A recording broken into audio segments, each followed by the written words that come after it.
Jane Eyre, Chapter 11, Part 1.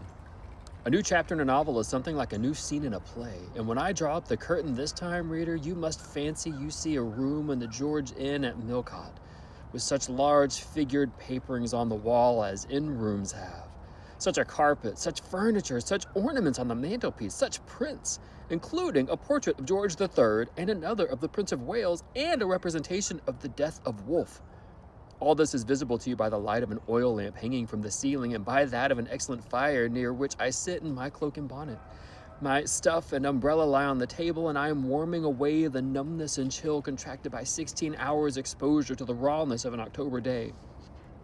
I left Loughton at 4 o'clock a.m., and the Millcote town clock is just now striking 8.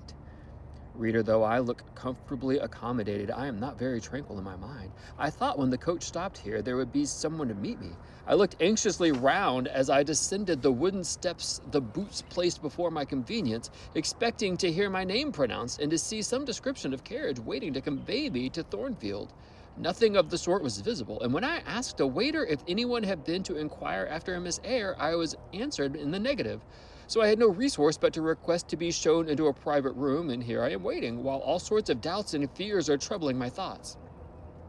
It's a very strange sensation to inexperienced youth to feel itself quite alone in the world, cut adrift from every connection, uncertain whether the port to which it is bound can be reached, and prevented by many impediments from returning to that it has quitted. The charm of adventure sweetens that sensation, the glow of pride warms it, but then the throb of fear disturbs it, and fear with me became predominant. When half an hour elapsed and still I was alone, I bethought myself to ring the bell.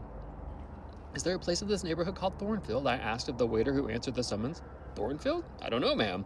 I'll inquire at the bar." He vanished, but reappeared instantly. "Is your name Miss Eyre?" "Yes." "Person here waiting for you." I jumped up, took my muff and umbrella, and hastened into the inn passage. A man standing by the open door, and in the lamp-lit street I dimly saw a one-horse conveyance. "This will be your luggage, I suppose?" said the man, rather abruptly when he saw me, pointing to my trunk in the passage. "Yes." He hoisted it on the vehicle, which was sort of a car, and then I got in. Before he shut me up, I asked him how far it was to Thornfield. "A matter of 6 miles." "How long shall it be before we get there?" "Happen an hour and a half." He fastened the car door, climbed to his own seat outside, and we set off. Our progress was leisurely and gave me ample time to reflect. I was content to be at length so near the end of my journey, and as I leaned back in the comfortable, though not excellent conveyance, I meditated much at my ease. I suppose, thought I, judging from the plainness of the servant and carriage, Mrs. Fairfax is not a very dashing person. So much the better. I never lived amongst fine people but once, and I was very miserable with them. I wonder if she lives alone, except this little girl. If so, and if she is any degree amiable, I am surely to be able to get on with her.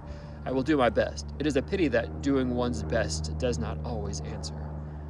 At Lowood, indeed, I took the resolution, kept it, and succeeded in pleasing. But with Mrs. Reed, I remember my best, and was always spurned with scorn. I pray God Mrs. Fairfax may not turn out a second Mrs. Reed, but if she does, I am not bound to stay with her. Let the worst come to the worst, I can advertise again. How far are we on our road now, I wonder? I let down the window and looked out. Millcote was behind us. Judging by the number of its lights, it seemed a place of considerable magnitude, much larger than Loughton. We were now, as far as I could see, on a sort of common, but there were houses scattered all over the district. I felt we were in a different region to Lowood, more populous, less picturesque, more stirring, less romantic. The roads were heavy, the night misty. My conductor let his horse walk all the way, and the hour and a half extended, I verily believe, to 2 hours. At last he turned in his seat and said, "You're none so far to Thornfield now." Again I looked out. We were passing a church. I saw its low, broad tower against the sky, and its bell was tolling a quarter. I saw a narrow galaxy of lights, too, on a hillside, marking a village or hamlet. About 10 minutes after, the driver got down, opened a pair of gates. We passed through, and they clashed behind us. We now slowly ascended a drive and came upon the long front of a house. Candlelight gleamed from one curtain bow window. All the rest were dark. The car stopped at the front door. It was opened by a maidservant. I alighted and went in. "Will you walk this way, ma'am?" said the girl, and I followed her across the square hall with high doors all round. She ushered me into a room whose double illumination of fire and candle at first dazzled me, contrasting as it did with the darkness to which my eyes had been for 2 hours inured. When I could see, however, a cozy and agreeable picture presented itself to my view. A snug small room, a round table by a cheerful fire, an armchair high-backed and old-fashioned, wherein sat the neatest imaginable little elderly lady in widow's cap, black silk gown, and snowy muslin apron. Exactly what I fancied Mrs. Fairfax, only less stately and milder looking. She was occupied in knitting, a large cat sat demurely at her feet. Nothing, in short, was warming to complete the beautiful ideal of domestic comfort. A more reassuring introduction for a new governess could scarcely be conceived. There was no grandeur to overwhelm, no stateliness to embarrass, and then as I entered, the old lady got up and promptly, kindly came forward to meet me.